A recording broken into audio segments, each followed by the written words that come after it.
Hi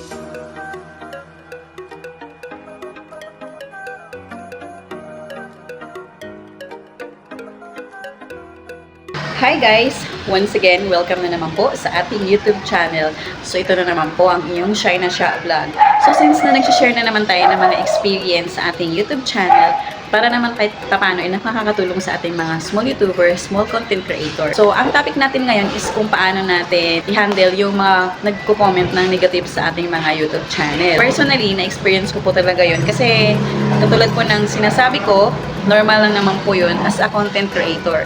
Kasi kasama po yun sa paglago ng ating YouTube channel, guys. Kailangan po talaga na bilang isang content creator, maging open-minded tayo sa mga suggestions, sa mga komento, mapa-negative ba yan or mapa-positive po. So, ang una natin gagawin, guys, para ma-aware natin ito, kailangan wag natin itong personalin. So, alam niyo naman na, syempre, para hindi tayo masyadong mag-trigger, wag natin personalin. Kumbaga, chill lang, huwag natin gawing personal yung mga bagay na naririnig natin at bagkus gawan natin ito ng paraan kung paano natin ito itama or i-improve, lalo na pagdating sa ating YouTube channel, guys.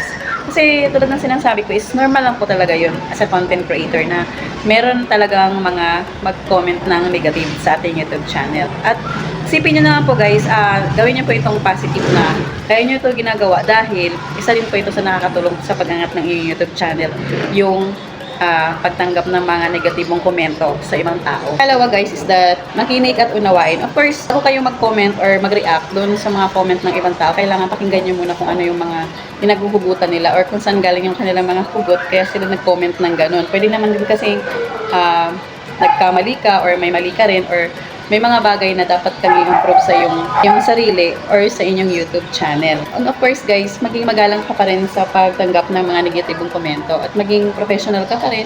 As a content creator, kailangan katulad ng sinasabi ko, maging huwaran tayo or magandang himpo tayo sa ibang tao. Dahil tayo ay nagbablog, dapat makita nila sa atin kung gaano tayo ka open-minded sa lahat ng bagay at hindi tayo madaling ma-distract at tayo ganun na open. So, i-address natin yung kanilang mga concern in a nice way na hindi sila galit or let me say mag-trigger para sila ay umalis sa iyong YouTube channel. I-address nyo mabuti ang kanilang mga concern, lalo na ang kanilang mga suggestions at maging professional ka palagi. Ayan, so ito naman, guys, ang pinaka-importante, magbigay ng solusyon at paliwanag.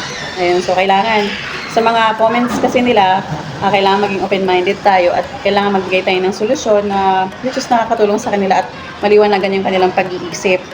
Ganun pala yun, hindi sila basta-basta nagpo-conclude na ganun pala yung dapat nilang gawin at ipaliwanag mabuti para sila ay makakaintindi at in a nice way mo dapat ipaliwanag sa kanila nung hindi sila magalit or hindi sila mag-isip ng hindi maganda sa'yo as a content creator. So, kailangan solusyonan mo ang kanilang mga questions, ang mga suggestions, ano man yung tungkol sa mga topic na gusto nilang malaman at gusto nilang ipabatid mong i-address sa kanila. And so, guys, ito yung pinakamahalaga talaga sa isang tao, sa content creator. Kasi maraming ganito na tao na talagang kapag nakarinig sila ng mga negatibong komento, nag-react sila agad at nakikipagtalo. So, iwasan natin to, guys, na madali tayong magalit, ha. Pagiging isang vlogger, isang content creator, dapat maging huwaran tayo na hindi tayo kaagad nagtutrigger at nagagalit. Kasi yun po yung way kung bakit nagkaroon ng gulo. So, iwasan po natin yan, guys, ang pagiging ang ma-include sa gulo. May include tayo dun sa magiging solusyon dun sa problema. At kung meron mang mga suggestions na hindi maganda sa ibang tao at naririnig nyo about sa sarili mo or sa YouTube channel mo, dapat take it as positive. Yung gamitin mo ito para ma-improve yung sarili mo, yung YouTube channel mo. Huwag kang magalit, huwag kang ma-depress, huwag kang ma-stress. At bagkus, gumawa ka ng paraan para ito ay iyong masolusyonan. This is Shy na Sha once again, na nagsasabi sa inyo na kung kaya ko, I'm sure kaya ko rin. Don't forget to subscribe and hit na rin yung notification bell para updated sa aking panibagong videos na i-upload. Thank you, guys!